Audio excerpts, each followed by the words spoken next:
Boa noite. Estamos ao vivo em todo o país pela TV Cultura, pelas emissoras afiliadas, pelo nosso canal no YouTube e pela nossa página no Facebook. No programa de hoje vai obedecer à fórmula do Roda Viva temático. No centro da roda, em vez de um convidado, teremos um tema: ciência e tecnologia. E em vez de entrevistadores, teremos 5 debatedores. São eles: Carlos Henrique de Brito Cruz, diretor científico da FAPESP, a Fundação de Amparo à Pesquisa do Estado de São Paulo. Antônio José Roque da Silva, diretor do Laboratório Nacional de Luz Síncrotron e do projeto Sirius. Maiana Zatz, diretora do Centro de Pesquisa do Genoma Humano e Células-Tronco do Instituto de Biociências da USP. Paulo Saldiva, diretor do Instituto de Estudos Avançados da USP. E Alicia Kowaltowski, professora do Departamento de Bioquímica da Universidade de São Paulo. Contamos, como sempre, com os desenhos feitos em tempo real pelo nosso cartunista Paulo Caruso. Você pode participar do programa enviando perguntas ou comentários para a hashtag RodaViva no Twitter. Muito obrigado aos nossos debatedores. Como eu registrei hoje na apresentação, hoje trataremos do corte de verbas recente que houve no Ministério de Ciência e Tecnologia, do orçamento, que é considerado insuficiente para 2018, sobre o que pode ser feito para que não sejam abortados projetos em gestação, estudos, projetos, e nem interrompidos os projetos já em andamento. Então, no começo da conversa, eu queria perguntar a cada um de vocês quais foram os efeitos negativos. Vamos falar também dos projetos que não sofreram nada com esse corte. Vamos falar, queria que vocês me contassem quais foram os efeitos sobre a área em que vocês trabalham especificamente e o que pode ser feito para, ao menos, amenizar os prejuízos causados pela falta de verba. Você começa, Maia. Bom, primeiro eu quero agradecer muito o convite e o interesse da Roda Viva, da TV Cultura, de abordar esse tema que é extremamente importante para o país. Bom, o que eu queria dizer é que acho que nós que estamos aqui, nós não somos representativos do que está acontecendo no resto do Brasil, porque, felizmente, em São Paulo é diferente. Nós temos a FAPESP, que tem um programa fantástico, e ainda nós conseguimos fazer as nossas pesquisas. Então, nós não estamos aqui defendendo em causa própria, mas defendendo o resto do Brasil.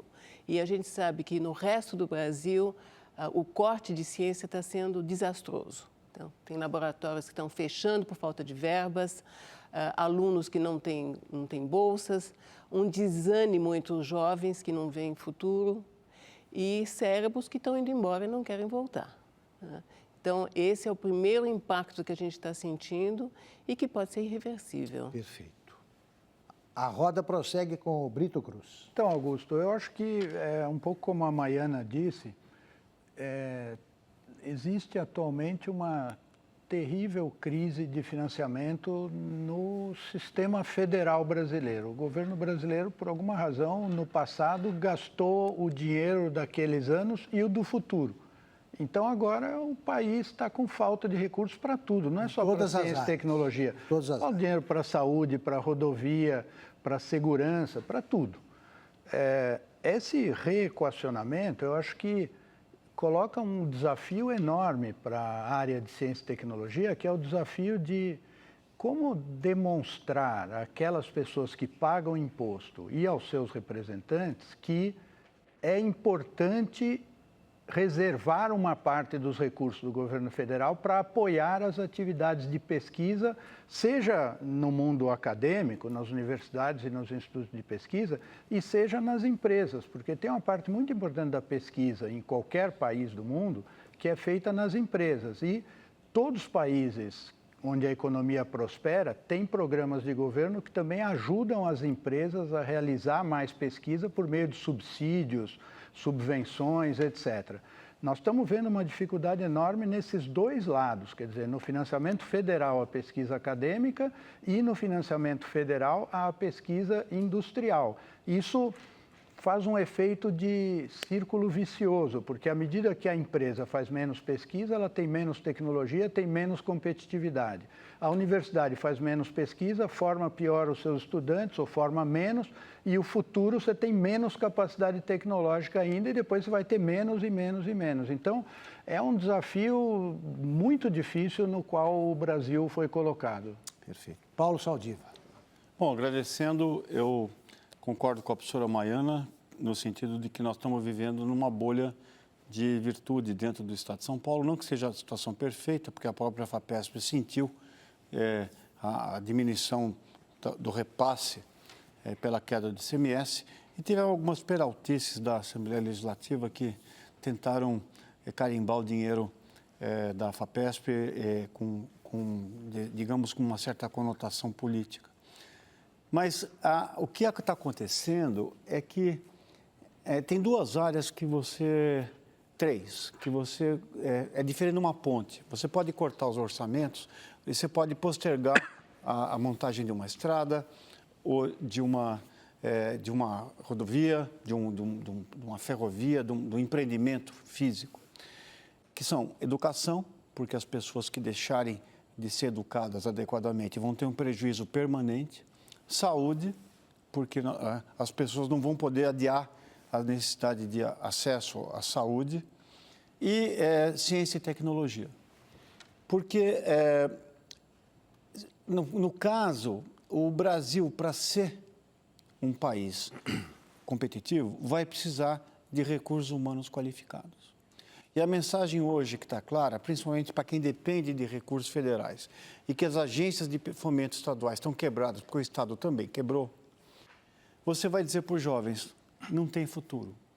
Mude do seu lugar, vá procurar um outro país ou vá para o mercado de trabalho e esqueça esse sonho que você teve. Então, quando a gente quiser construir essa ponte para o futuro, que é a ciência, vão faltar tijolos.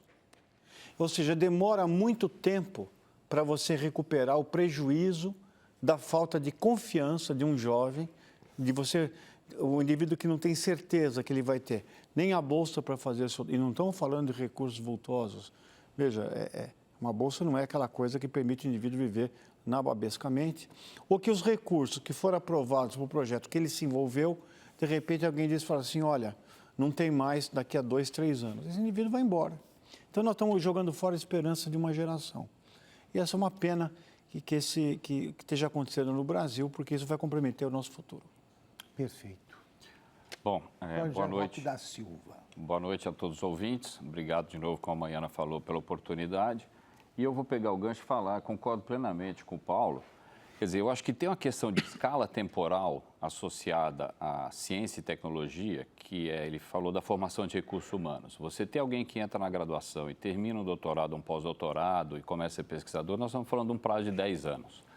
Se você pegar um projeto como o Sirius, que eu estou coordenando, a escala temporal entre você iniciar as discussões, projeto, revisão, análise, desenvolvimento, produção e construir também é uma escala próxima a isso. Essas escalas, elas precisam ter financiamento contínuo para manter a cadeia funcionando, manter as pessoas, você tem que ter manutenção da infraestrutura, você tem que ter investimento em infraestrutura, você tem que ter as bolsas constantes para as pessoas não mudarem de área. Então, as escalas de ciência e tecnologia são essas escalas longas. Então, como o Saldiva falou, quer dizer, se você corta investimentos, se o Brito chamou a atenção, nós estamos num momento de crise, então todo mundo fala, bom, se está em crise, tem que cortar. Mas se você corta investimentos que tem essa escala longa de maturação e que tem uma disruptura que pode ser séria e significativa, certo? Se você perde um pesquisador após esse investimento de anos, era uma pessoa singular, se a Maiana decide ir viajar e trabalhar nos Estados Unidos, você perde uma pessoa que foi um investimento de décadas. Isso pode ter uma irreversibilidade, um tempo de recuperação que é muito longo.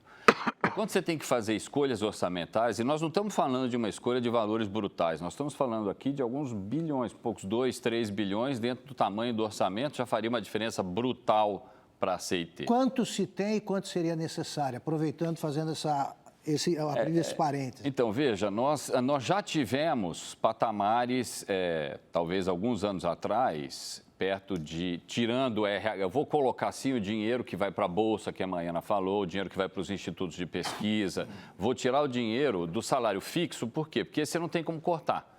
O contingenciamento, ele não afeta o salário da administração direta. Ele afeta o salário de uma unidade, como, por exemplo, onde o Síncreto é construído. Então, vou tirar o salário, porque o tal do corte ao contingenciamento não afeta esse salário. Que você vai ter uma pessoa trabalhando lá onde não vai poder pagar a luz elétrica do computador que comprou, né? Então, você tem números da ordem, em 2015, tem até aqui perto de, vamos dizer assim, 6 bilhões. E neste ano aqui, nós estamos falando de um orçamento aprovado, que era em torno de 5, mas que um limite de empenho para você gastar em torno de, agora recentemente, 3,7 bi. Então, você está falando de 1,5 bi a mais para voltar pelo menos ao patamar de 2015, certo? E o preocupante é que a proposta de lei orçamentária para o ano que vem, ela, para esse dinheiro que está ligado a bolsas, ao que você dá no CNPq, etc., ele está sendo encaminhado em torno de 3,7 bi. Ou seja, a gente vai começar o jogo do ano que vem quase no patamar do que são os cortes desse ano. E que você tem um risco de mais cortes ainda. Quer dizer, então isso vai gerando uma bola de neve ruim, negativa, certo? Que depois é difícil, como o Paulo falou, de você recuperar, certo? Porque você vai perder uma geração, né? Então, acho que esse é um problema sério. Perfeito. Alícia. Bom, de novo, obrigada por nos receber. Eu acho que é um assunto que é muito bom a gente ver com esse destaque aqui no Roda Viva. A gente, na verdade, eu vou fazer um resumo de que todo mundo falou. A gente realmente está sentindo uma preocupação muito grande dos nossos jovens com o futuro de serem cientistas no país. E se eles não sentem uma segurança de poder fazer ciência no país, eles vão buscar oportunidades fora, a gente vai perder esses talentos e a gente não vai conseguir recuperar essa ciência de uma maneira rápida. E eu estou preocupada não só pela ciência brasileira, na verdade, eu estou preocupada pelo Brasil, porque é exemplo mundial que para sair de uma crise econômica, investir em ciência realmente funciona. Se você olha para a história, você olha os países que se saíram bem de crises econômicas, foram os países que investiram pesadamente em ciência, porque ciência traz desenvolvimento. Então, é um investimento pequeno, mas que tem como resultado agregado muito grande. Então, ele é muito importante. E não é só investimento que é importante, mas também é importante ouvir cientistas e fazer pesquisa de maneira séria, investindo em pesquisa de qualidade. A gente vê no estado de São Paulo, onde a gente tem essa proteção, essa bolha, que é um investimento de muitas décadas na FAPESP, uma organização muito séria, a gente vê que existem deputados tentando utilizar essa verba de uma forma que não é a melhor utilização para pesquisa. Então, isso também traz preocupação para nós que estamos aqui no lugar mais protegido do Brasil em relação ao nosso futuro, de como a gente vai poder pesquisar aqui. Então, a gente é uma geração jovem, com muitas opções de saída, e uma geração mais sênior, mais estabelecida, que também está preocupada com o seu futuro como pesquisador no país. Como vocês são exemplarmente concisos aí, vai dar tempo de começar a fazer perguntas específicas. Eu queria saber do Roque, por que o projeto que você comanda, o projeto Sirius, né, não sofreu nenhum problema, não foi afetado pelo corte? Eu não chegaria a esse exagero, né? Ele hoje é considerado um projeto prioritário, né? Ele, como eu falei, começou em torno Qual foi o exagero que não sofreu, a gente, como é que se diz, não sofreu nada, né? A gente, em alguns anos anteriores, nós tivemos alguns cortes e a gente está lutando junto com o Ministério para recuperar e recompor o orçamento de cortes que ocorreram ao longo dos últimos anos, né? E a gente trabalha numa situação, veja, o Sirius hoje está num estágio final em que você tem que colocar encomendas. Eu trouxe aqui uma série de coisas para mostrar que são desenvolvimentos com empresas brasileiras, certo? O Sirius é um projeto, então, deixa eu dar um passinho para trás. O Sirius é um grande projeto que, em primeiro lugar, é fruto de um investimento regular de quase 30 anos. Quando o Brasil decidiu, na década de 80, que ia construir um acelerador síncrotron, não havia pessoas qualificadas e não havia tecnologia no país. E você contratou jovens, treinou usuários e, ao longo de uma década, construiu o primeiro acelerador que opera há 20 anos lá em Campinas. E eu descobri que a Alicia foi uma das primeiras usuárias ainda na sua iniciação científica, certo? Isso deu um salto para você poder dominar essa tecnologia. Passados mais 20 anos, ou na verdade um pouco mais de 10, quando a gente começa o projeto Sirius, você coloca o Brasil num patamar agora de fazer um equipamento que está entre os melhores do mundo. Então você sai do nada em 30 anos e hoje está competitivo num dos projetos que é mais ambiciosos do mundo inteiro. É o maior projeto, vamos dizer assim, do país na história dele, do ponto de vista de infraestrutura de ciência e tecnologia, que vai atender todas as áreas do conhecimento. Tá? Então, com esse entendimento, ele foi incluído no PAC, do Programa de Aceleração do Crescimento, em 2016, o que o ajuda a seguir em frente com menos turbulências do que o orçamento regular. Tá? Dentro do PAC, houve um corte também de 40%. E aí a gente tem que dar o mérito ao Ministério da Ciência e Tecnologia, que priorizou dentro dos seus projetos no PAC o Sirius, certo? E postergou eventualmente outros projetos. Então ele está conseguindo seguir o seu cronograma de primeiro fecho no ano que vem, porque houve uma decisão de priorização num determinado momento. 2 projetos foram priorizados, entre aspas, dentro do Ministério.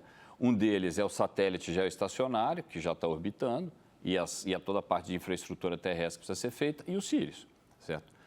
Então, o que dificulta, às vezes, como eu falei, que não é tanto assim, por quê? Porque você tem decretos ao longo do ano que vão liberando o seu limite de empenho, certo? E você fica no aguardo de quando que esses decretos eventualmente serão de fato publicados, que é o que daí nos dá o limite para poder ter o empenho desse orçamento e, eventualmente, com isso, depois, vir a ter o recebimento do financeiro. Porque o orçamento é um troço complicado, tá? Você tem a aprovação no início do ano do orçamento, que tem a proposta orçamentária no ano anterior, o Congresso vota, esse orçamento te dá, em princípio, um teto, mas aí o governo faz os decretos de contingenciamento que podem ir mudando ao longo do tempo. E além do decreto de empenho orçamentário, você tem decretos que te dão limites financeiros, que é de fato o dinheiro que você vai receber, certo? E você precisa que as duas coisas caminhem para você receber os recursos, porque é o que eu falo, eu pago meus fornecedores que estão produzindo essas coisas aqui com dinheiro, não com promessas. Então a gente precisa receber os recursos para poder tocar o projeto. Mas eu acho que a importância dele, inclusive eu entrego um livro para você depois, e essa dimensão que tem conseguido preservar o projeto. Perfeito. Maiana, o Roque citou você como exemplo de como é que seria a perda, né, de alguém importante para a ciência e tecnologia se resolvesse ir para o exterior. Essa diáspora aí dos cientistas, dos pesquisadores, tem sido muito acentuada, muita gente já foi embora, você pode citar alguns exemplos? Bom, eu tive vários alunos que foram embora e não voltaram. A gente tinha esperança que eles voltassem, mas hoje não querem mais voltar. E alunos que há 3 anos atrás me diziam, olha, eu quero voltar para fazer um pós-doc, sumiram. Ninguém mais me escreve sobre isso. O que eles têm, quais as vantagens que eles encontram nesses outros países e qual é o país que eles mais procuram? Bom, acho que Estados Unidos, mas também Europa, alguns países da Europa. Quais são as vantagens que eles têm? Primeiro, eles têm mais garantia que vão ter um salário, uma posição. E a outra coisa é a facilidade para conseguir insumos para pesquisa. Porque a gente tem, como eu falei, nós estamos numa bolha, nós temos um monte de privilégios em São Paulo, mas existe um problema que todos nós sofremos, é que o atraso, a demora que a gente tem para conseguir reagentes para pesquisa. Para quem faz pesquisas biológicas, isso é fundamental. Então, enquanto você, nos Estados Unidos, você diz, olha, vou bolar um projeto no dia seguinte ou naquela semana, você tem todos os reagentes para fazer aquela pesquisa, nós aqui levamos, às vezes, meses para conseguir receber todos os reagentes. E se for uma pesquisa competitiva, um outro lá já teve a mesma ideia e fez na frente, né? E a gente tem, por causa disso, também um desperdício muito grande. Porque, às vezes, você diz, olha, eu tenho todos os reagentes para fazer uma pesquisa, falta um. Tá? demora tanto para chegar aquele 1 que os reagentes que você já tinha caducaram. Então, você acaba perdendo tudo, né? Quer dizer, perde tempo, perde reagentes. Então, essa é uma outra grande dificuldade que a gente tem e que eu tenho batalhado para que se mude a legislação nesse sentido. Então, eu pergunto assim, por que a gente não pode importar reagentes diretamente, sem intermediário, sem barreiras alfandegárias, como se importa livros? Tá? Você vai lá no Amazon e importa um livro e na semana seguinte você tem um livro. Então, todos os pesquisadores estão cadastrados no CNPq. A gente importa reagentes que são conhecidos, então ninguém vai importar cocaína, está tudo cadastrado. Eu acho que é simplesmente dizer, olha, dá um voto de confiança para os cientistas. A gente, né? Posso falar Augusto, pode entrar no assunto aqui?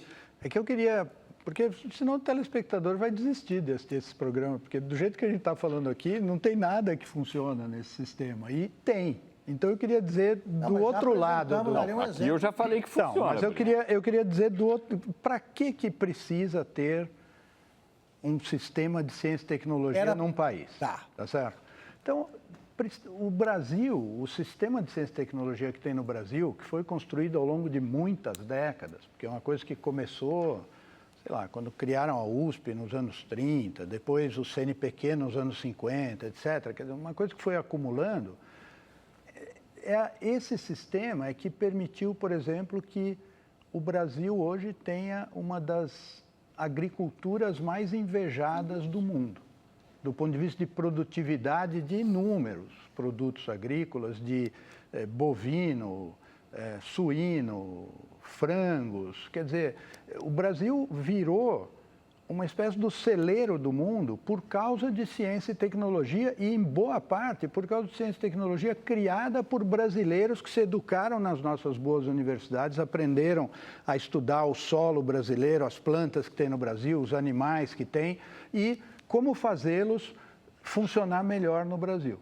Tá certo? Tinha uma época aí que a gente até tinha orgulho de falar que tinha 200 milhões de bovinos no Brasil, etc. Depois, com todos esses escândalos de assunto bovino, ficou mais...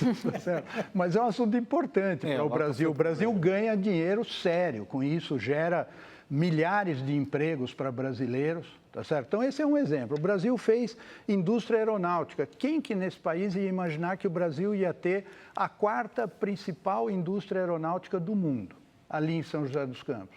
Tudo tocado por brasileiros, tá certo? Gente que se educou no Brasil, que aprendeu, fez pesquisa, entendeu como é que fabrica o avião, como é que faz um avião eficiente, etc. O assunto do álcool. Os brasileiros vão no posto de gasolina e põem álcool no carro. Não tem nenhum outro país do mundo que isso acontece. Todos os países desenvolvidos do mundo estão procurando jeito de substituir a gasolina do petróleo.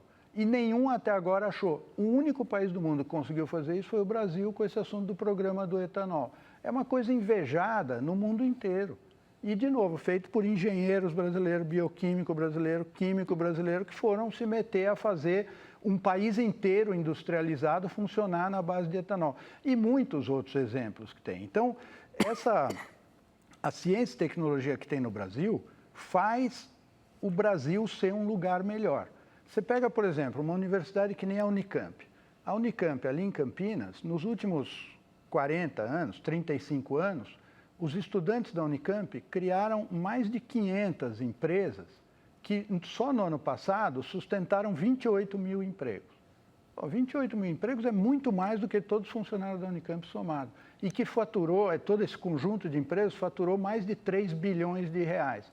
Isso é resultado de ciência e tecnologia, de ensino superior, de universidade boa, etc., que tem no Brasil. Os da USP fizeram muito disso. Você perguntou aí sobre se os brasileiros estão indo embora. Tem brasileiro que está indo embora, mas todo ano a FAPESP aprova entre 50 e 100 financiamentos para aquilo que a gente chama jovem pesquisador, que é um jovem de qualquer lugar do mundo, pode ser brasileiro e pode não ser brasileiro, que decide vir para o estado de São Paulo, começar a sua carreira como pesquisador financiado pela FAPESP. Nós vamos retomar esse assunto daqui a pouco. Eu quero continuar com você. Beleza. Vamos para um rápido intervalo e voltamos já já com o segundo bloco do debate sobre a situação da área de ciência e tecnologia no Brasil.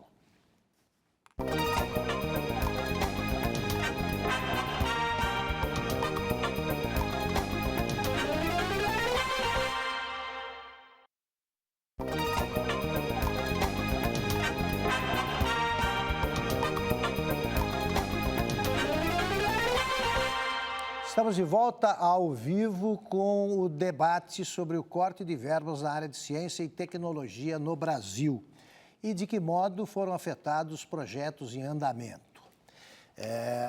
Eu queria perguntar para o Brito Cruz ainda o seguinte: em maio deste ano, numa entrevista, eu não quero falar só de coisa ruim, não, também acho muito bom a boa ressalva que você fez, mas eu queria tratar desse assunto aqui também. Em maio, na entrevista à Época Negócios, você comentou o programa Ciência Sem Fronteiras e disse o seguinte: talvez se o Brasil não tivesse gastado 11 bilhões no Ciência Sem Fronteiras, houvesse mais dinheiro para manter um financiamento à pesquisa estável nos próximos anos. Não sou contra o programa, mas foi um tipo de gasto feito com pouco critério, discussão ou debate. Mandaram vários estudantes para o exterior. Foi bom para eles, mas não foi bom para o Brasil. Queria que você analisasse esse problema. Então, esse daí, Augusto, é um desses exemplos onde a crítica de que não tem dinheiro no Brasil fica enfraquecida, porque quando eu dei essa entrevista aí, até eu falei 11 bilhões, eu estava errado. Depois nós aprendemos que foram 15 bilhões. 15. Tá certo? 15 bilhões, veja, o Zé Roque estava falando ali o valor que precisava para completar o orçamento, é 1,5 bi, quer dizer, dava para fazer isso por 10 anos. 1,5 bilhões é o orçamento do CNPq de um ano. O Ciência Sem Fronteiras foi um investimento errado. Gastou em 4 anos o que podia sustentar o CNPq por 10 anos para passar a crise inteira. Então, às vezes o Brasil resolve fazer umas coisas com pouco critério e gasta dinheiro demais, joga o dinheiro fora. Não é que joga fora, porque, como eu falei, para quem ganhou as bolsas, certamente foi bom, a pessoa ficou um pouco mais educada. Sim, mas não era prioritário. Mas do ponto de vista do benefício para o interesse público, foi muito limitado. Mas isso aí ilustra a dificuldade que tem e a necessidade de fazer boa aplicação dos recursos. Aí que eu estava te dizendo que, por exemplo, a FAPESP traz todo ano para o estado de São Paulo entre 50 e 100 jovens cientistas de qualquer lugar do mundo, brasileiro, alemão, canadense, francês, americano, para começar a carreira científica aqui em São Paulo, e essas pessoas ficam em São Paulo. Nós já trouxemos mais de 1.000 dessas pessoas. Por exemplo, a pessoa que hoje é o reitor da Universidade Federal do ABC, que ficou sendo uma das principais universidades de pesquisa do Brasil, o professor Klaus, ele veio para o Brasil por causa desse programa da FAPESP em 1998. Veio da Alemanha, mudou para cá, para fazer a pesquisa dele para ser financiado aqui. E como ele, outros 900 e não sei quantos. Então, é um exemplo de coisa que usa um volume de recursos razoável, mas faz com critério. O último exemplo que eu queria falar, de realizações que são boas para o desenvolvimento do Brasil, é o programa que a FAPESP tem de financiar a pesquisa em pequenas empresas. Só esse ano, a gente já contratou projeto com mais de 200 pequenas empresas, dá quase um projeto por dia útil. Empresa que vai desenvolver tecnologia para crescer e para gerar emprego, para engenheiro, para doutor, para mestre, para químico, tudo aqui em São Paulo. Por exemplo, a empresa que fez aqueles balões que ficaram na Olimpíada, quando teve a Olimpíada, lembra que tinha os balões que fazia o negócio da segurança? Foi uma empresa de uns estudantes do ITA que se formaram, fizeram a empresa, ganharam o financiamento da FAPESP e desenvolveram aquela tecnologia. E como esses, tem centenas dessas empresas. Já foram mais de 1.000 dessas empresas que foram apoiadas aqui em São Paulo. Então, ciência e tecnologia traz retorno bom para os brasileiros. É por isso que ciência e tecnologia tem que ser apoiada. Não é porque os cientistas estão reclamando que querem mais dinheiro, não sei o quê. É porque é bom para o interesse público. Maiana, você queria falar? Eu acho que os exemplos que o Brito deu são extremamente importantes justamente para a população entender a importância da ciência e tecnologia. E o nosso grande medo é que haja uma descontinuidade, né? Porque São Paulo, como falei desde o começo, continua sendo uma bolha, sendo uma situação muito melhor que o resto do Brasil, mas no resto do Brasil a situação está muito ruim. Eu tenho alunos do Nordeste que dizem, olha, o nosso laboratório está destruído, não tem nada no laboratório. E os nossos jovens são, em grande parte, são motivados, são inteligentes, têm criatividade. O brasileiro tem um jogo de cintura que é extremamente importante para ser um bom cientista. E antes desse programa dos cientistas dos Jovens Sem Fronteira, do Ciência Sem Fronteira, nós sempre tivemos estudantes que foram para fora, muito bem selecionados, e eles são muito apreciados lá fora, né? E justamente é esse o nosso medo, que eles vão e não queiram voltar. Então, a FAPESP traz realmente 80, 100 por ano, mas perto do que poderia trazer no Brasil todo, isso é muito pouco. A gente gostaria que fosse pelo menos... Mas você concorda que se gastou demais no Ciência Sem Fronteira? Sem dúvida. Desde o começo eu achei que a seleção foi muito ruim e a gente sempre teve possibilidade de enviar jovens para fora. Aliás, a FAPESP, o programa da FAPESP de um aluno de doutorado poder passar um ano fora, num laboratório, trazer uma tecnologia e voltar, ou fazer um pós-doutorado, ficar um ano fora, esse programa é fantástico, eu acho muito bom. Mas, todo ano a gente manda 1000 dessas pessoas. Pois é, mas são alunos muito bem selecionados. Exatamente. A Alicia queria comentar esse assunto. Na verdade, eu queria comentar 2 assuntos. Primeiro é que realmente há investimentos que foram mal pensados. Eu concordo plenamente em relação à Ciência Sem Fronteiras. Eu estava, inclusive, no CNPq na época. Eu via distorção entre o número de projetos que eram aprovados no Brasil, que era uma porcentagem ínfima, às vezes 2% a 4%, enquanto que os projetos no exterior não passavam por critério de seleção nenhum. Na verdade, se o estudante mandasse toda a documentação, era aprovado e muitas vezes nem era um projeto científico. Eu acho que a gente precisa discutir como que o investimento acontece e quem precisa discutir isso são especialistas em investimento à ciência. Não podem ser programas populistas decididos por políticos, né? O Jovem Pesquisador FAPESP funciona porque foi concebido de forma a pensar no pesquisador, por isso que ele funciona. Ciência Sem Fronteiras não consultou pesquisadores, não consultou as agências que normalmente manejam pesquisa. Em termos de oportunidades perdidas, eu também queria comentar em cima do que a Maiana está falando de dificuldades que a gente tem no nosso dia a dia. É meio que uma coisa meio paradoxal. Eu recebo dinheiro de uma agência governamental porque o meu projeto é considerado muito importante para investir nesse projeto e fazer essa pesquisa.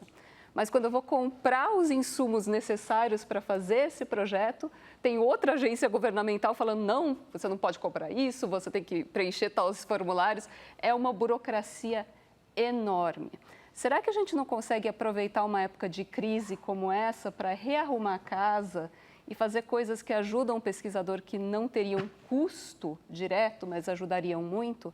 Será que a gente não consegue criar um canal pro pesquisador importar coisas em que tem pessoas que conheçam a pesquisa científica e não seja um fiscal diferente cada vez que inventa regras diferentes cada vez e a gente não consegue prever o que vai acontecer?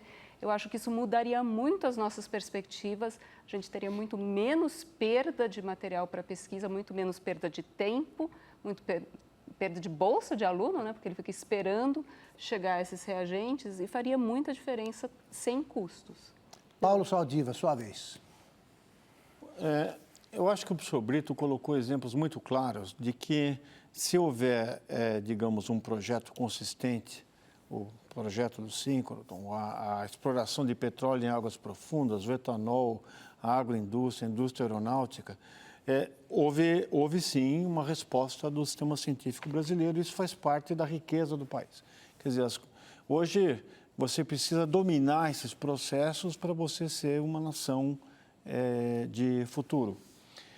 O que eu temo é que, então, vamos partir do pressuposto, ciência é sinal de progresso e riqueza de um país. Por isso que você precisa investir em ciência e tecnologia. O cientista também não deve decidir quanto que vai para a ciência. Isso é uma decisão política, mas quem deve gerir os recursos que forem consumidos são os cientistas. O Ciência Sem Fronteiras foi um exemplo clássico disso. Você decidiu colocar dinheiro, mas a decisão foi muito mais de cunho político do que propriamente uma decisão que ouviu os cientistas. Então, houve toda uma distorção, como teve recentemente a fosfetanolamina, que você foi obrigado a investir recursos para satisfazer um clamor popular, uma venda de uma esperança para tratar o câncer, né? Então, os políticos, quando eles começam a se meter naquilo que eles não entendem, sai bobagem. Não quer dizer que não sai bobagem quando também eles querem fazer coisas que eles entendem, porque o número de bobagem que está saindo... Isso acontece...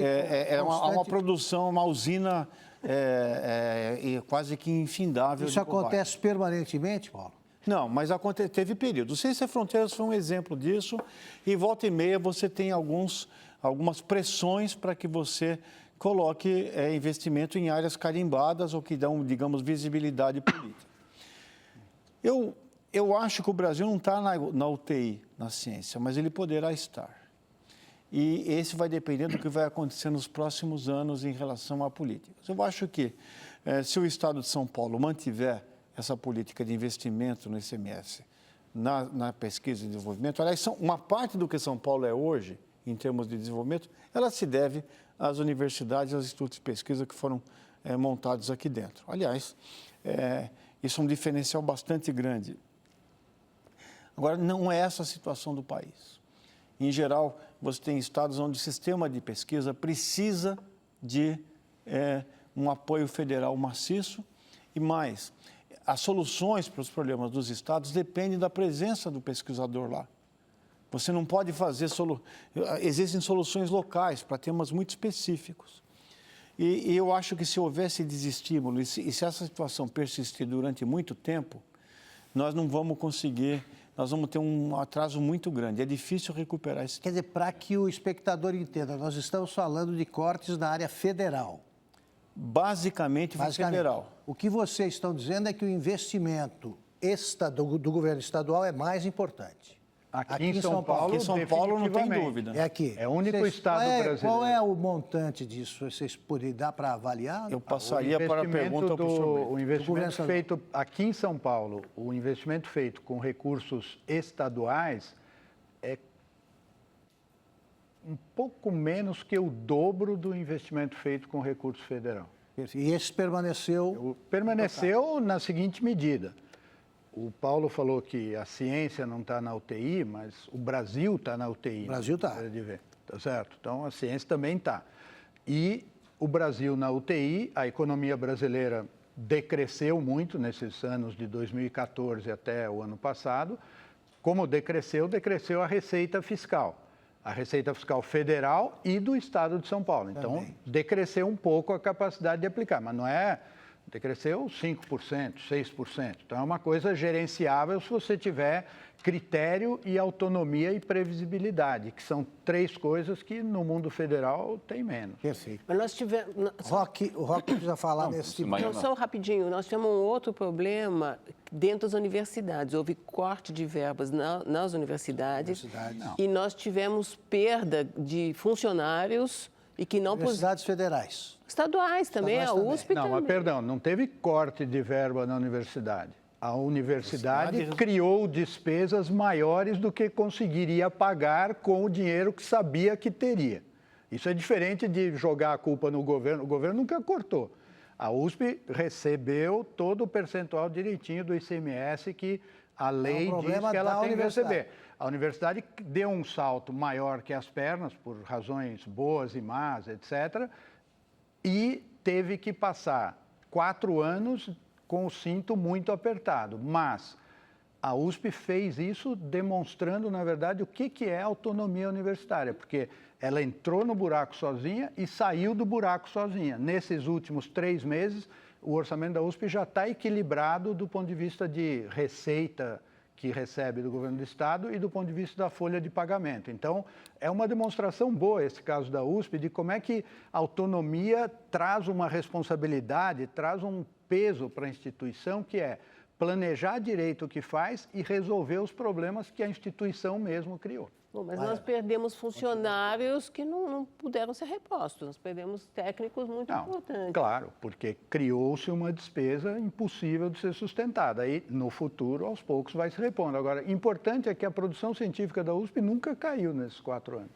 Que a gente O trabalha número o de dobro. Isso, exato. Os professores da USP são dedicados. O número de doutores formados permaneceu Queria ouvir o crescendo. Roque, então, nesse bloco. Não, eu queria pegar, quer dizer, o Brito deu ótimos exemplos, é importante, acho que as pessoas entenderem para que a gente fica falando que é importante investir em ciência. Ele deu vários exemplos de sucesso de políticas que foram feitas nos anos 50, 60, 70 e que tiveram uma continuidade na formação de RH, etc. Por exemplo, a escola que o próprio Brito fez a graduação, que o ITA, ela foi fundamental para depois, lá na frente, você ter a indústria aeronáutica que ele falou. Então, quando você faz uma política consistente, você tem resultados. A preocupação aqui, é um pouco o que o Paulo falou, da eventual possível disruptura. Aí eu dou um exemplo, voltando de novo ao síncrotron. Como eu falei, é um programa de quase 30 anos. E ele é um laboratório que se usa para investigar a estrutura da matéria na escala dos átomos, das moléculas. Então, as coisas que a Alicia quiser estudar lá, mitocôndrias ou proteínas de membrana, etc., ela vai ao síncrotron para estudar isso daqui. Falou-se do pré-sal, aqui tem uma rocha do pré-sal, você pode ir ao síncrotron, como a Petrobras vai para estudar como que o óleo e o gás fluem nos poros do pré-sal. Mostra, para ver se a câmera Certo? pega. Aqui é uma rocha do pré-sal, esse é um objeto poroso e você precisa entender como que o óleo e o gás fluem aqui dentro, principalmente para uma coisa que é chamada de recuperação secundária. Mostra para lá. Para cá. Isso. Bom, muito bem. Então, ao longo de, como eu falei, décadas, houve um investimento consistente e nós formamos usuários. Ele é um laboratório nacional, é uma infraestrutura que serve o país inteiro. Então, os pesquisadores de qualquer lugar do país podem, de forma aberta, submeter propostas para vir trabalhar no NLS. Muito bem, uma preocupação é nós estamos fazendo o Sirius para ser algo no estado da arte. Você vai poder investigar, aqui tem, o Brito falou de um JP, esse é o equipamento que foi desenvolvido lá no síncrotron, que você vai colocar na ponta da estação experimental, o raio-x vai entrar aqui e você vai poder, no mundo, medir com esse objeto que foi desenvolvido com apoio de um JP e apoio... JP significa jovem pesquisador, porque pode ser que o mundo não saiba o que é. Jovem pesquisador da FAPESP, era um pesquisador brasileiro que estava em Chicago, ele voltou, nós contratamos no síncrotron, ele solicitou um jovem pesquisador e recebeu, e parte dele foi para fazer essa célula. O que essa célula vai fazer? Ela vai fazer as mais altas pressões, mais altas temperaturas e baixas temperaturas e campos magnéticos extremos, e a gente vai poder medir a estrutura de diferentes materiais nessas condições extremas. Importante para o interior de planetas, importante eventualmente para encontrar novos materiais. Eu posso, de repente, encontrar um novo material que pode vir a ter aplicações, mas, de qualquer maneira, só um entendimento fundamental disso é um grande salto. E você precisa de um equipamento como o Sirius para poder estar nessa fronteira. E essa ciência básica, ela pode, eventualmente, reverter em coisas que têm uma aplicação. É um ciclo que não é linear, mas ele existe, certo? Se eu mostrar aqui, isso é uma fibra que foi desenvolvida num projeto em conjunto. Pode mostrar, por favor, à vontade. Com a Braskem, que a partir de um polímero que eles fizeram, eles precisavam investigar como produzir essa superfibra aqui que eles queriam produzir. E eles precisavam enxergar a estrutura disso para entender melhor como que eles iam, a partir de formar a fibra, puxá-la para formar as conexões corretas. E eles usavam o síncrotron para fazer isso. E nós tivemos pesquisadores nossos formados ao longo de décadas nesse sistema que o Brasil formou, eventualmente colaborando com uma empresa e desenvolvendo um produto como esse, que é singular, certo? E o projeto tem um arraste de tecnologia, certo? Eu trouxe aqui, nós hoje estamos projetando com empresas brasileiras, certo? Detectores de raio-x, com altíssima tecnologia. Isso daqui, existem talvez uma dezena de empresas para esse sensor. Isso é tudo resultado do Sirius. Tudo resultado do Sirius. Em particular, o Brito mencionou um programa da FAPESP de apoio a pequenas empresas. A FAPESP, junto com a FINEP, que é uma entidade federal, fez um programa especial junto com o Sirius para alavancar, vamos dizer assim, o desenvolvimento de tecnologia em empresas, certo? Para elas estarem aptas a produzir coisas para o Sirius. Uma dessas empresas de São Carlos produz hoje cerâmicas especiais, como essa daqui de ultra alto vácuo, que é competitiva mundialmente. Nós tentamos comprar certas cerâmicas do Japão e não conseguimos, e a empresa lá de São Carlos está fazendo. Então, um projeto como esse é um projeto estruturante. Ele vai gerar tecnologia, vai gerar pesquisa básica, em diferentes áreas, todas as áreas do conhecimento, pelos pesquisadores brasileiros. Ele vai poder gerar interação com empresas que vai poder fazer produtos como esse e já está gerando tecnologia de ponta junto com empresas brasileiras. E tem mais uma coisa, quando esse acelerador estiver pronto, quando é 2019... 2018, primeiro feche e depois começa... Quando ele estiver pronto, vai ser um dos 2 melhores do mundo. Então, isso significa que vai ter cientista do mundo inteiro querendo vir para Campinas para usar essa máquina aí para fazer a ciência deles. Então, o estado de São Paulo e Campinas e o Brasil vão virar um polo de gente querendo, fazendo fila para querer usar essa máquina aí. Então, você vê que é um negócio que multiplica muitas vezes. Pois é. Então, para concluir, bem para concluir o raciocínio... De que isso é muito mal divulgado por nós, né? Extremamente mal divulgado. Da imprensa à vontade.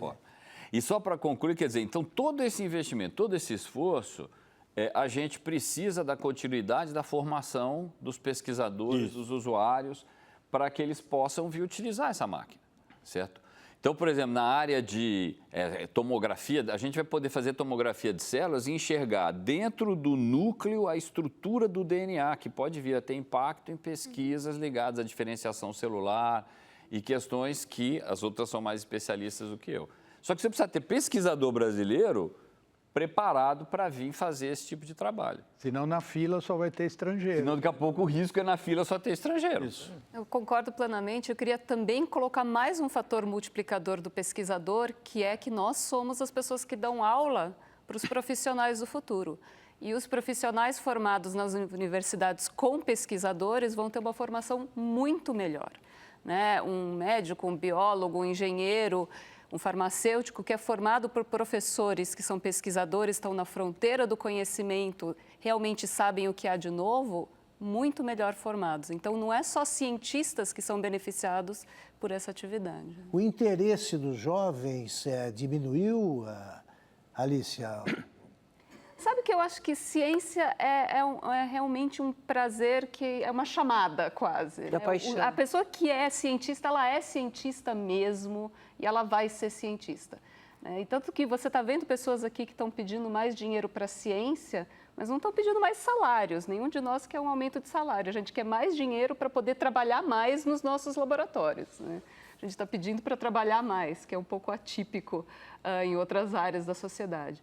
Então, eu acho que o interesse dos jovens não diminuiu. O Brasil tem um programa fantástico, que é raro no mundo, de atrair alunos de graduação para programas de iniciação científica apoiados por agências de fomento.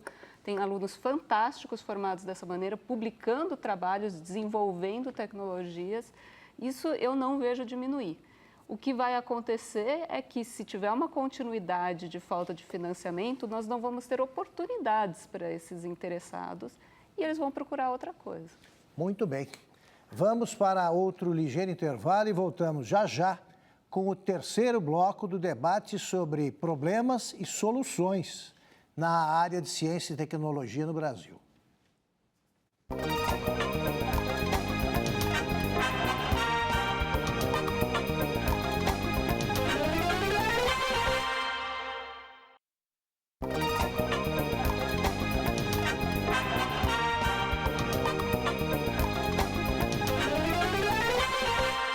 Estamos de volta ao vivo para o terceiro bloco do Roda Viva temático sobre ciência e tecnologia.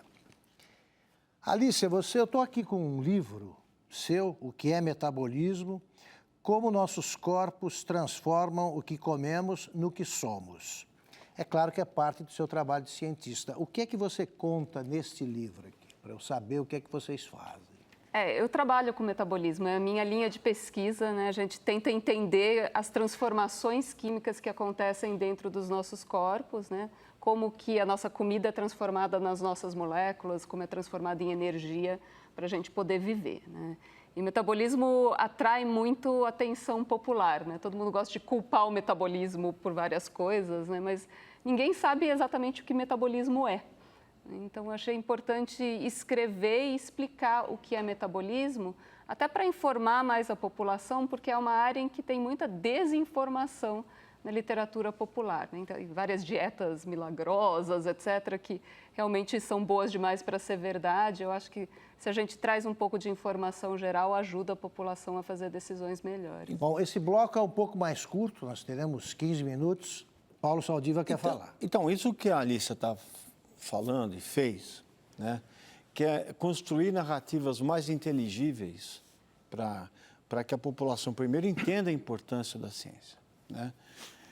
A ciência, ela tem uma certa dificuldade, o cientista tem uma dificuldade para construir. Então, são raros os pesquisadores que conseguem ter essa habilidade de mostrar a importância da ciência e participar, então, desse esforço, atrair novas jovens para a carreira científica, né? E isso se reflete também numa dificuldade de fazer a divulgação.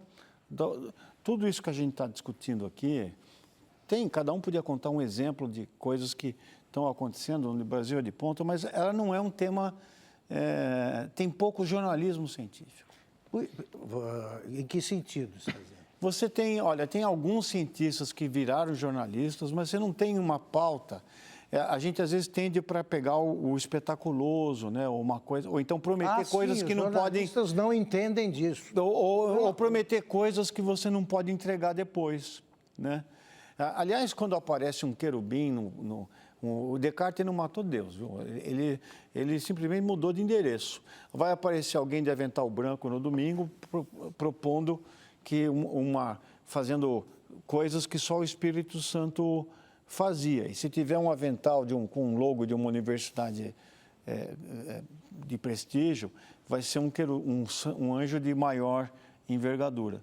Eu acho que a gente podia fazer um programa de divulgação mais ou menos como esse, baseado. Havia programas muito importantes, lembro da FUNBEC, um tempo que existiu, de formação e colocar ciência nas escolas, né? Porque a ciência ela não é importante só para formar cientista. O grande desafio da educação é você aprender por si mesmo. Cada um de nós sabe que você tem uma formação, depois você vai... Todo mundo que está aqui teve que continuar aprendendo. E a ciência é um dos bons métodos, um bons meios de você aprender a utilizar situações e problemas para resolver questões do seu cotidiano, para melhorar a sua vida. Então, eu acho que o Brasil talvez pudesse, uma das soluções, já que a gente está falando de soluções, é criar um ambiente onde a ciência permeie mais a educação do ensino fundamental e médio, e, ao mesmo tempo, dê condições para sinalizar para um jovem que ele pode investir na carreira de ciência. O grande medo, acho que o senhor pude interpretar de quem está aqui, é de que esse corte prejudique principalmente a continuidade e a confiança de uma pessoa investir na carreira de ciência, notadamente nas regiões do país que são menos protegidas por sistemas científicos mais consolidados. Roque, você está com um livro aí que fala dos Sírios? Esse é um Então, livro... por favor, mostre para a câmera e fale sobre ele. Esse livro aqui, quando o projeto, vamos dizer assim, de fato teve o seu início, quando a gente começou em 2014, a parte civil do projeto em dezembro, nós um pouco antes entregamos para a sociedade, vamos dizer assim, porque isso daqui é um projeto para a sociedade brasileira. Ele pode ser acessado hoje na nossa página, certo? Você entra lá no www.nls.br e você consegue acessar a parte em PDF desse projeto com toda a descrição e atualizações do projeto, inclusive. Agora, Roque, muita gente está se perguntando, certamente, eu também, assim, o que será a luz síncrotron? Você consegue resumir? Vou tentar falar bem rapidamente. Então, você tem... Quando a gente fala num acelerador, ele é o que a gente chama da fonte dessa luz síncrotron. A luz síncrotron é fonte de amplo espectro. O que quer dizer isso? Algo que vai desde lá do infravermelho... Muitas cores. Muitas cores, certo? Vai desde o infravermelho, passa pelo visível, para o ultravioleta e o raio-x. E o importante, principalmente, é raio-x, que é de altíssimo brilho. O que quer dizer isso? Compara uma lanterna com uma ponteira laser. Uma ponteira laser tem um brilho muito mais alto do que uma lanterna. Então, você quer algo que é parecido com uma ponteira laser, mas de raio-x, para investigar a estrutura de qualquer material, orgânico ou inorgânico. Então, o que você faz? Você acelera os elétrons, desvia a trajetória deles. Eu sempre brinco que é como se os elétrons fossem carrinhos numa pista de autorama. Você tem ímãs que vão desviar, fazer a curva. E esse carrinho é como se tivesse umas laranjas lá dentro e você fosse obrigado, quando faz a curva, a jogar as laranjas que saem na tangente. Essas laranjas vão seguir na tangente, ela é o seu feixe de raio-x, que vai atingir, por exemplo, uma proteína que a lixa levou lá, um cristal de proteína. Ao interagir com esse cristal, certo? Você tem uma interação lá que você detecta nesses detectores que a gente está construindo e utiliza essa informação para reconstruir a imagem e a estrutura. Hoje a gente fala, por exemplo, que a população de forma geral não conhece, mas, por exemplo, uma área que a gente está tentando divulgar cada vez mais é dentro dos próprios cientistas. Então, a área médica tem uma aplicação potencial enorme, doenças degenerativas, conectoma hoje do cérebro.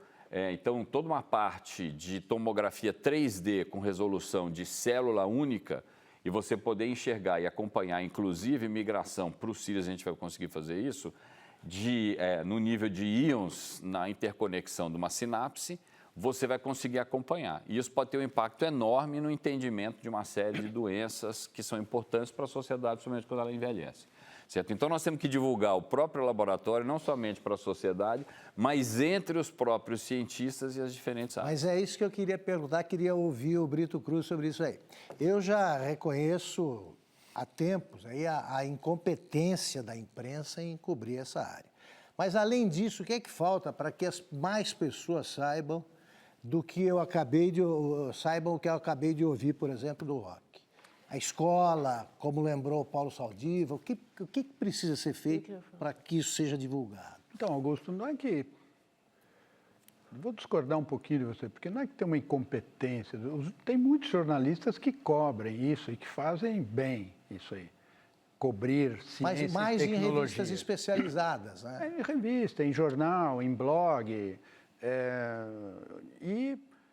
Eu acho que uma coisa que ajudaria seria as instituições envolvidas na pesquisa usarem mais essas mídias sociais novas que tem, que permitem comunicar. Isso. Por exemplo, a Universidade de São Paulo tem um esforço espetacular ali, uma coisa que chama Núcleo de Comunicação Científica USP, acho que chama Ciência USP. Se a pessoa for no Facebook escrever Ciência USP, vai achar.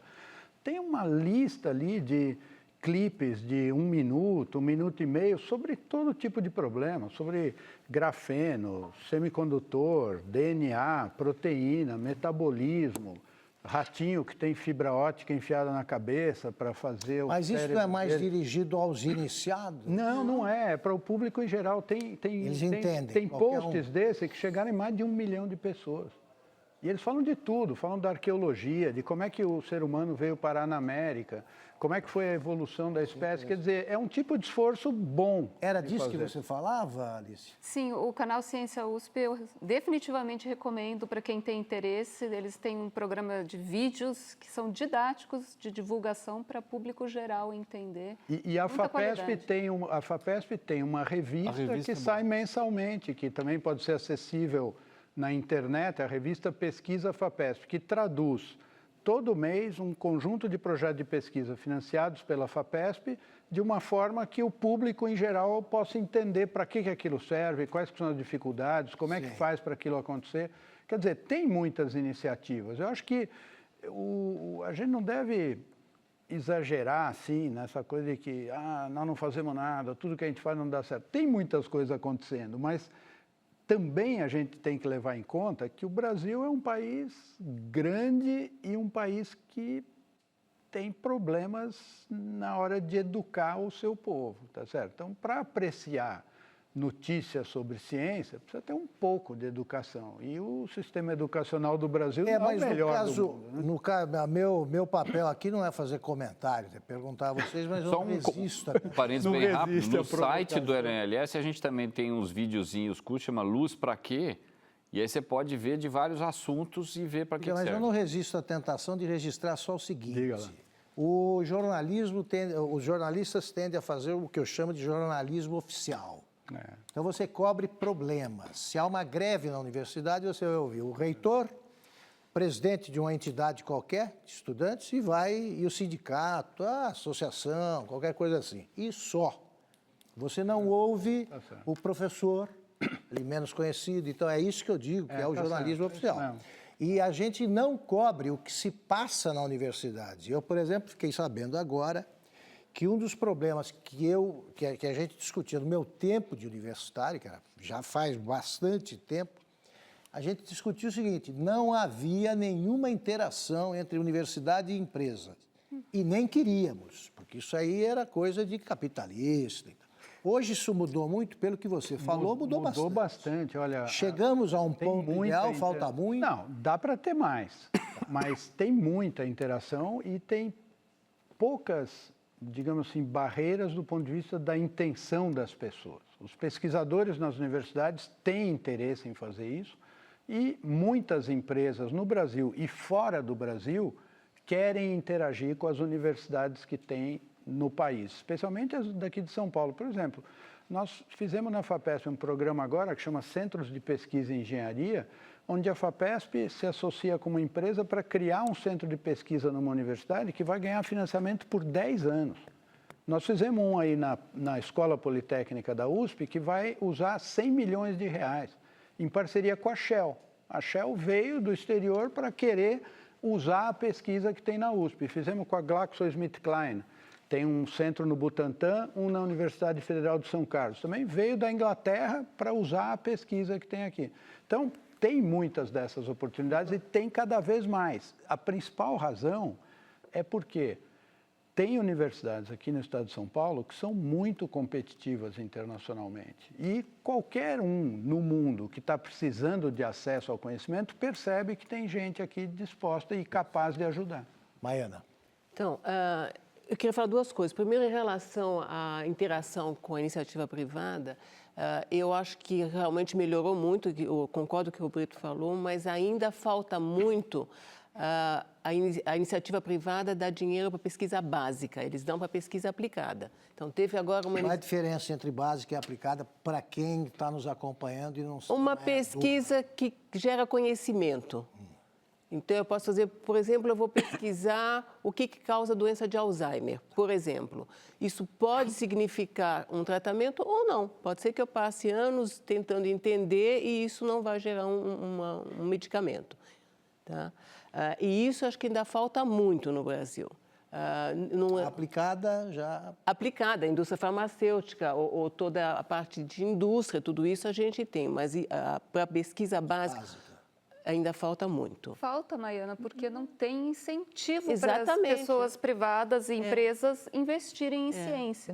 Se tivesse um incentivo fiscal, né, uma isenção fiscal para quem está investindo em ciência, a gente poderia mudar muito. Não essa existe situação. nada disso. Não, mas existe, muito pelo eu contrário. vou discordar um pouquinho Pagar imposto. do caminho aí, porque é o seguinte, eu não conheço outros países onde a maior parte da pesquisa básica que tem na universidade seja financiada por empresas. Isso eu A concordo. enorme maior parte é financiada pelo governo. Nos Estados Unidos, na Inglaterra, na França, na Alemanha, no Canadá, em todo lugar. Essa é verdade. E a razão é simples, porque pesquisa básica é uma razão de economia simples. Pesquisa básica cria um tipo de conhecimento que é muito difícil quem pagou por aquilo garantir que só ele vai ter o benefício. É uma descoberta científica que qualquer um usa e que, na verdade, para essa descoberta científica avançar, precisa todo mundo conhecer. Então, isso faz com que uma empresa que tem acionistas e que precisa pôr o dinheiro em coisas que deem retorno para os acionistas, faça menos disso. É uma coisa chamada aí pelo Keynes de falha de mercado. Certo? Tem certas coisas que empresas não farão ou farão menos do que o necessário.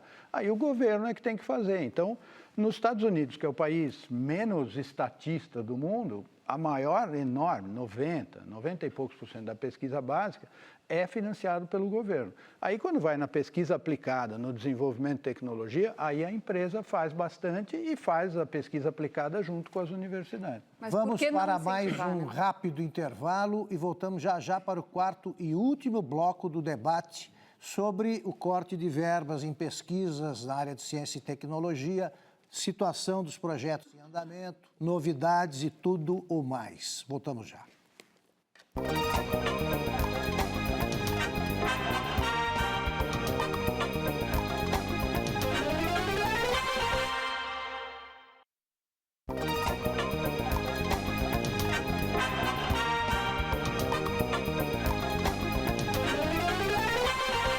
Voltamos para o quarto e último bloco do Roda Viva temático sobre ciência e tecnologia. Neste último bloco, eu gostaria que vocês ajudassem a traçar o que seria o que o Brasil nunca teve, uma política para a área de ciência e tecnologia. O que vocês gostariam que houvesse no Brasil e que existe em outros países, por exemplo? Mas antes disso,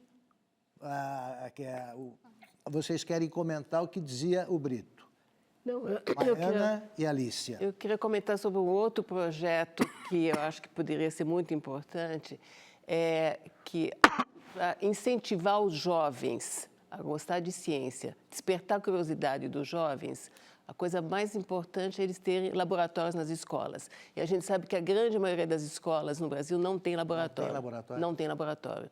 Então, nós tínhamos um projeto de fazer kits de ciência, inclusive o Brito fazia parte, onde um grupo de cientistas se reuniu e nós fizemos vários kits de ciência para que os jovens, os meninos, brincando, pudessem descobrir como é que... Essa já é uma proposta para a política de ciência e tecnologia. Exatamente. E nós fizemos 5 mil kits que foram distribuídos pelo CAPES, foi um sucesso, e a ideia era fazer 1 milhão de kits para distribuir pelo Brasil todo. Perfeito. E, infelizmente, não deslanchou. Mas eu acho que vale a proposta. Sim, eu acho que esse seria um projeto que realmente poderia, talvez, fazer uma diferença, despertar a curiosidade dos meninos, dos jovens e, o que a gente fala, inocular eles com esse vírus para o resto da vida. Então, esse acho que seria um projeto extremamente importante. Perfeito. Alicia. Eu concordo com a Maiana, eu acho que pegar as crianças é realmente o ponto em que a gente precisa pegar elas. Eu acho que o ser humano nasce cientista, né? A gente nasce curioso, perguntando coisas, querendo saber como funciona, e a gente não pode matar esse cientista na criança, né? A gente tem que cultivar isso. Eu acho que muitas vezes a nossa educação básica está matando essa curiosidade infantil. Então, pegar eles desde cedo, com certeza.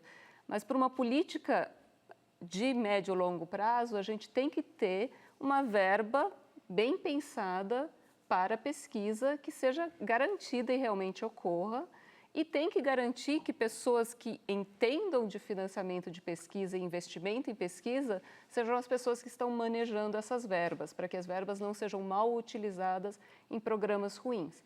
Se você faz isso por anos e anos e anos, você mantém uma comunidade científica saudável. Eu acho que o exemplo da FAPESP nesse sentido é excelente, né? O exemplo a nível nacional é que a gente tem flutuações enormes, então os pesquisadores não sabem se preparar para o futuro, não sabem fazer planos, e é muito difícil trabalhar dessa maneira. Perfeito. Mike, tem mais, deixa eu aproveitar a Alicia e adicionar na ideia dela. Eu acho que precisa ter uma política nacional que reconheça as diferenças regionais do Brasil, não é certo? Mas é uma política nacional. Veja, política nacional não é política federal, é política nacional, é do país. Não é uma coisa que seja só do governo federal, precisa ser uma concertação entre o governo federal e os governos estaduais.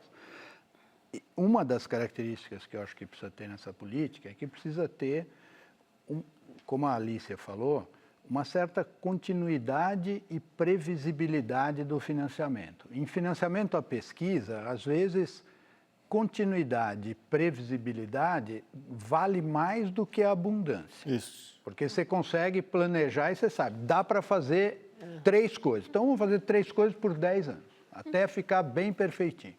Tá certo? E não começa 7 coisas, depois reduz para 4, inaugura mais 5, não sei o quê, que é a história passada do Brasil. Então, essa continuidade e a previsibilidade. Mas precisa ter mais uma coisa, que é a autonomia das organizações que fazem para usarem critérios que sejam competitivos mundialmente para selecionar o que vai ser aprovado. Porque senão você cria uma situação que você vai dar dinheiro para fazer coisas que não dá certo, que não tem competitividade nenhuma.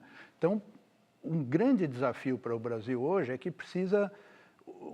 a ciência no Brasil precisa subir de nível, ela precisa ficar mais sofisticada, precisa ficar mais competitiva mundialmente. E isso requer cada vez mais critérios mais exigentes na hora de selecionar que projetos e que pessoas que vão ser financiados. Então, se conseguir ter continuidade e previsibilidade, precisa ter critérios que vão ficando cada vez mais rigorosos para a pesquisa acadêmica e para o subsídio às empresas, precisa ter um sistema de critérios que estimule essas empresas a quererem fazer inovações que tenham impacto no mundo e não ali fazer 1,5% melhor aquilo que já estavam fazendo no ano passado, tá certo? Porque aí você consegue reengatar um círculo virtuoso de elevar o nível da ciência acadêmica, com isso estimular mais descobertas, formação de pessoal mais capaz, que vai trabalhar em algumas dessas empresas e vai ajudar essas empresas a serem competitivas no mundo, o que vai criar crescimento para a empresa, imposto pago, retorno para o contribuinte e mais capacidade do Estado brasileiro de funcionar. Eu acho que não basta esse negócio de tem que ter mais dinheiro. Tem que ter mais dinheiro e tem que ter critério mais sério para fazer a seleção e a análise. Perfeito. Bom, supondo que eu tivesse poderes de impor uma política científica, né? Eu primeiro seria absolutamente transparente em relação a um projeto de longo prazo. O Brasil eu discordo que o Brasil não tem projetos de longo prazo ou não tem comprometimento em entregar as coisas. Você basta ver, eu moro perto do Vai-Vai, pergunta se alguém atrasa o carro no dia, vai virar à noite e assim por diante. O que você precisa é colocar essa cultura da pesquisa e principalmente da cobrança do resultado, né?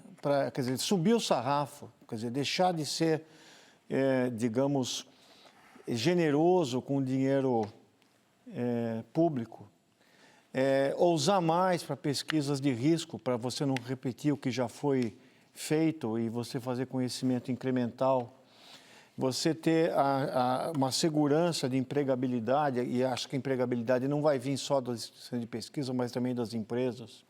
Quer dizer, colocar mecanismos que facilitem a absorção dos cientistas depois de formados.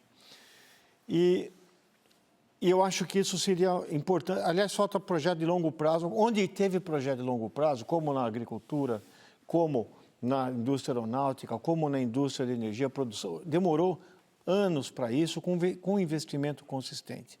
Então, eu acho que toda essa insegurança que está acontecendo aqui de financiamento, ele vai exatamente contra esse sentimento de previsibilidade. Todos nós que tivemos projetos aprovados no governo federal, você ganha, teu projeto está aprovado, mas o teu recurso está contingenciado, né?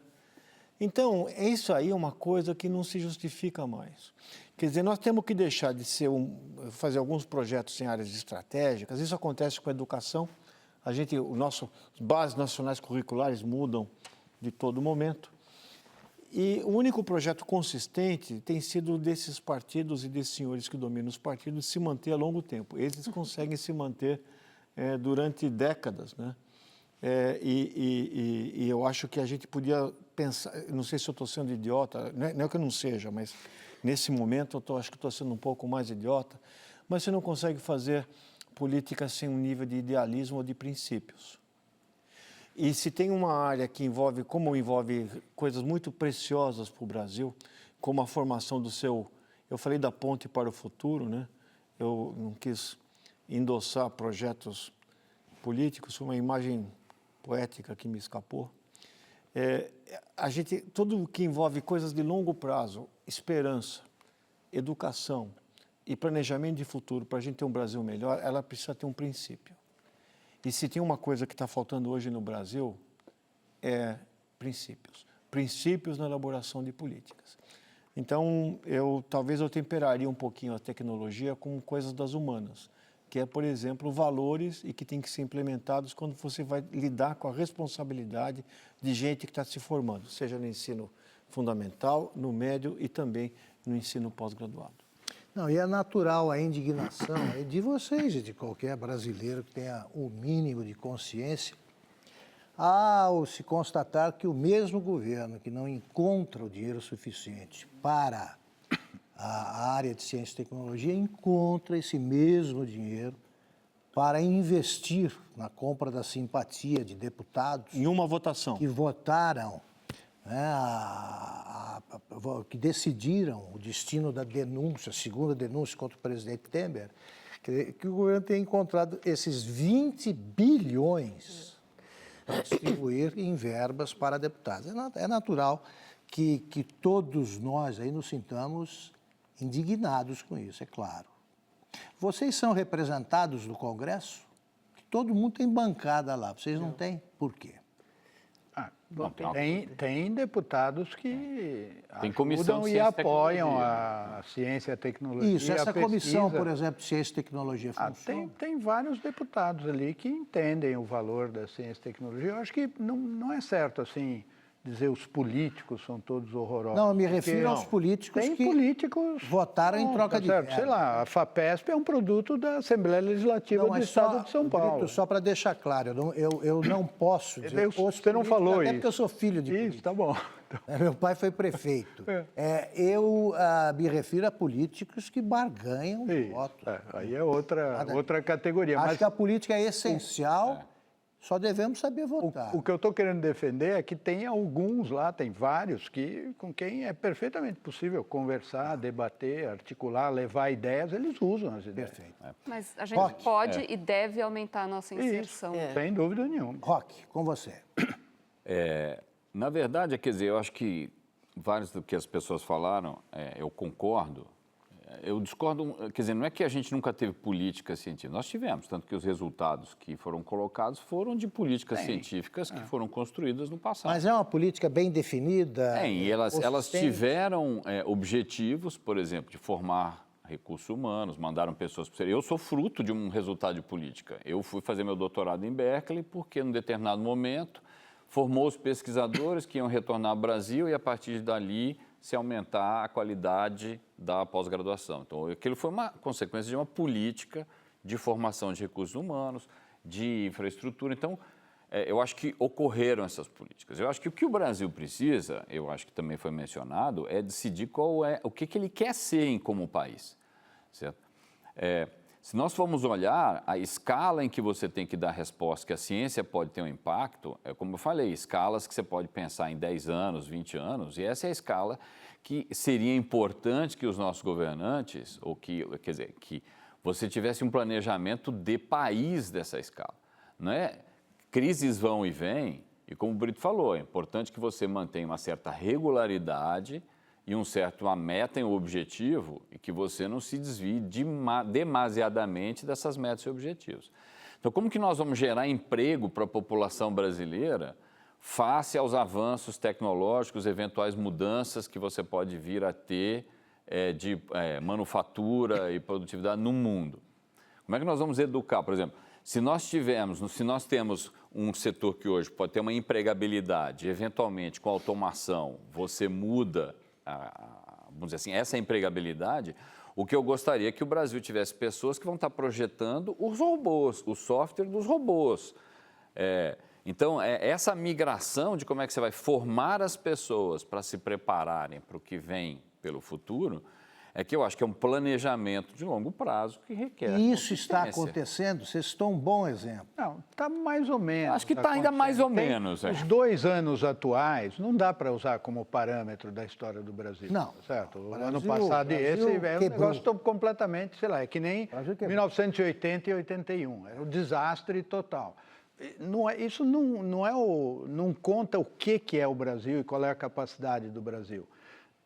Como o Zé Roque está falando, você precisa olhar numa escala maior. Numa escala de tempo maior, o Brasil tem feito uma política para a ciência e tecnologia que faz um certo sentido, que é uma política de formar recursos humanos, treinar gente na pós-graduação, estimular a relação das universidades com as empresas, financiar a pesquisa básica, desenvolver as humanidades e as ciências sociais, estimular a pesquisa dentro das empresas. Os últimos 40 anos do Brasil, quase todos os governos falaram disso. Agora que está... Só que eu acho que nós Tem precisamos meio dar minuto saltos. pra concluir Isso. o programa. Eu acho que a gente tem isso, formou, mas só esse... Agora nós precisamos talvez escolher certas áreas estratégicas e começar a dar saltos que o Brasil pode dar. E, por exemplo, no caso dessas tecnologias de futuro que vem pela frente, é fundamental que o Brasil não perca oportunidades. Inclusive, a gente pode ter janelas de oportunidades em novas disrupturas tecnológicas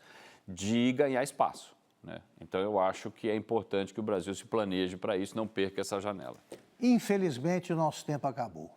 Eu agradeço a participação do Carlos Henrique de Brito Cruz, do Antônio José Roque da Silva, da Maiana Zatz, do Paulo Saldiva, da Alicia Kowaltowski e do nosso cartunista Paulo Caruso. Agradeço a você também que nos acompanhou até agora. Eu realmente queria reiterar meu agradecimento a vocês. Eu confesso que eu termino o programa muito mais animado do que eu comecei. Eu achava que ia ouvir só más notícias. Não só queixumes, nada, não. Más notícias, né? Constatações desalentadoras. É claro que a situação é difícil, mas o entusiasmo aí de vocês e a clareza com que vocês explicaram aos espectadores, né, como é que é a área que vocês trabalham, a importância dela, tudo isso me deixou bastante otimista. Muito obrigado, então, a vocês, em nome dos espectadores, dos telespectadores da TV Cultura e do Roda Viva em especial. Boa noite, boa semana a todos e até a próxima segunda.